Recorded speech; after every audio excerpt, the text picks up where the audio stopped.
Very good morning to you once again. If you're just joining us onto this now, it might take a few more years before many are vaccinated against COVID-19.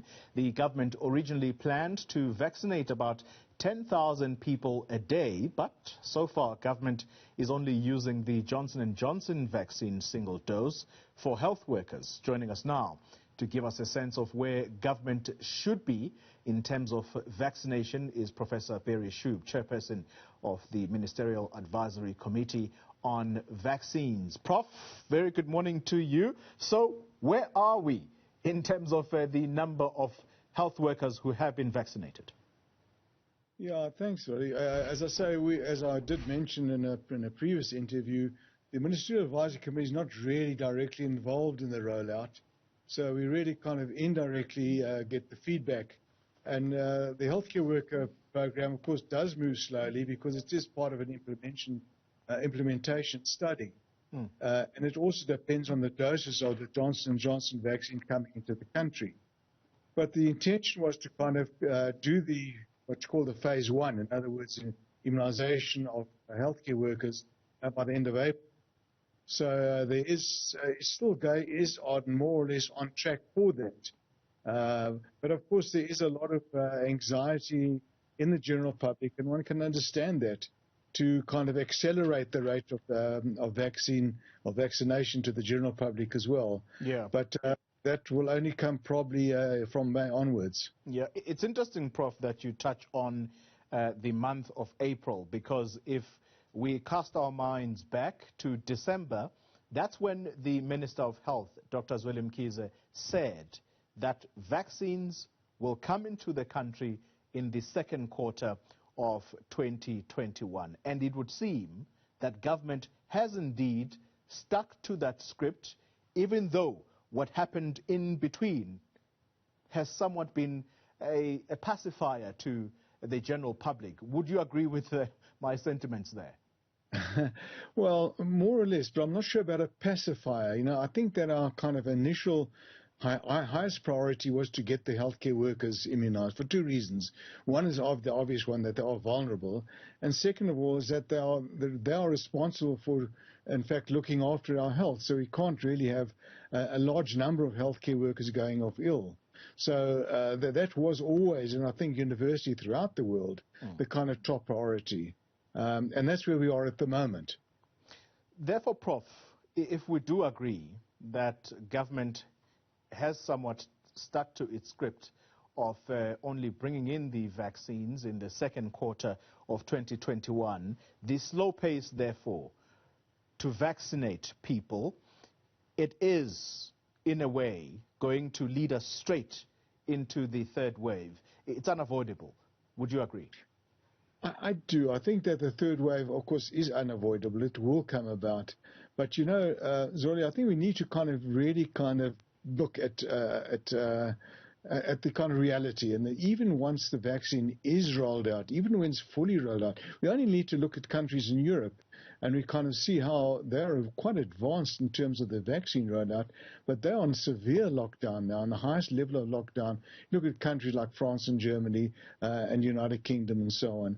And unfortunately, we will be in that stage for the rest of the year. That there will be cycles or waves of COVID, even once the vaccine is in the rollout phase. Yeah. Because that's the nature of it. You know, it'll take some time until we get population immunity or herd immunity.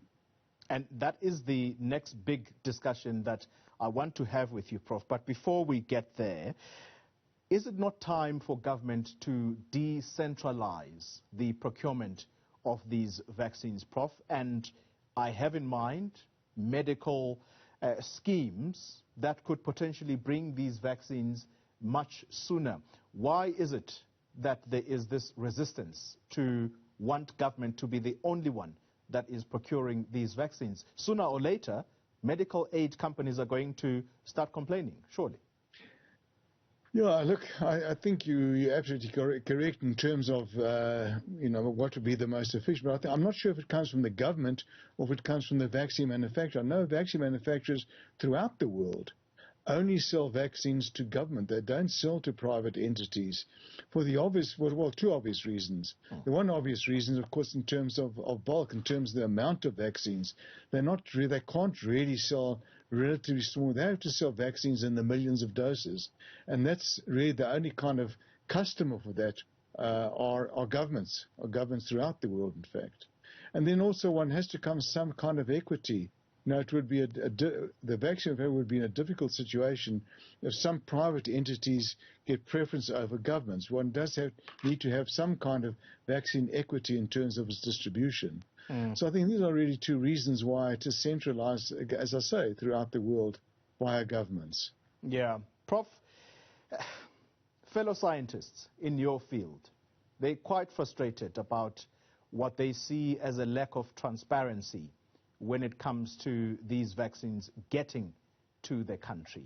What discussions are you privy to as the chairperson of the Ministerial Advisory Committee on Vaccines? Yeah, I think the issues of the actual purchasing of vaccines, procurement of vaccine, and supply of vaccine is bound up with non-disclosure agreements between the manufacturer and the government. And I think for various reasons those negotiations are fairly sensitive. There's also a relative shortage globally of vaccines, because vaccines have to come in the pipeline as fast as as the producers can produce them. So these are all tied up with confidential agreements, which we in the MAC are not privy to at all. I think what we are privy to, in fact, is not much more than what is actually released to the public. So the procurement, of course, is one which we all anxiously want to know. How are the vaccines coming down the pipeline? How much is coming down? When is it coming into the country, and so on? But we in the MAC are not privy to that information. Prof, well, with all this secrecy, therefore, are you certain, as someone who at least has an ear of the Minister of Health, are you at all certain that we are going to vaccinate 40 million South Africans before the end of 2021? Be honest with me. I don't think that we can really reach that goal. I think it's a goal. I think it's a very commendable goal. I think we should kind of say, look, this is what we need to aim towards. But, it's an enormous challenge to try and immunize the entire population. No country in the world has achieved that as yet. Even small countries with very, very good infrastructure have not achieved that. Even the kind of foremost leader in the world, which is Israel, has only now reached just over 50%. And they're a relatively small country with a very, very well-developed healthcare system. So, no, I don't think we can by the end of the year. I think that's going to be an a goal which can't be reached. But I think if we can immunize, if we reach our phase 2, in other words, immunize our high-risk individuals towards the end of the year, I think we will have achieved a tremendous amount of public health good.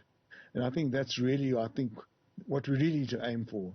The population immunization, I think, will follow. We can tolerate mild respiratory infections. We have always tolerated it with the other coronavirus. What you want to do is try and prevent people getting seriously ill and coming into the hospitals and overloading the healthcare system. And if we can do that for the majority of the year, towards, say, the end of winter, beginning of spring, I think we will have achieved a tremendous amount in public health terms for this country. Sure. Professor Barry Schoub, thank you very much for your honesty. I thank you very much. He is Thank you, Tony. Thank you. He is the chairperson of the Ministerial Advisory Committee on Vaccines. Well,